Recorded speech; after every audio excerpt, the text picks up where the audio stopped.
আমার গল্পটা এখনো শেষ হয়নি।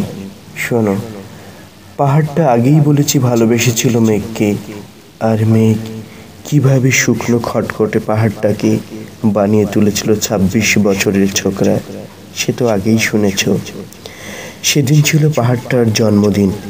পাহাড় মেঘকে বললে, আজ তুমি শাড়ি পরে আসবে। মেঘ পাহাড়কে বললে, আজ তোমাকে স্নান করিয়ে দিব চন্দন জলে। ভালোবাসলে নারীরা হয়ে যায় নরম নদী, পুরুষেরা জ্বলন্ত কাঠ।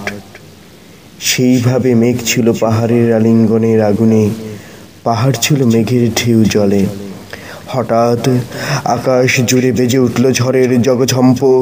ঝাঁকড়া চুলের ছিনতাইয়ের ভঙ্গিতে ছুটে এলো এক ঝাঁক হাওয়া, মেঘের আঁচলের টান মেরে বলল, উঠছেরি তোর বিয়ে। এখনো শেষ হয়নি গল্পটা। বজ্রের সঙ্গে মেঘের বিয়ে হয়ে গেল ঠিকই, কিন্তু মেঘকে সে কোনো দিনই ভুলতে পারল না। বিশ্বাস না হয়তো চিরে দেখতে পারো। পাহাড়টার হাড় পাঁজর ভিতরে থই থই করছে শত ঝর্ণার জল।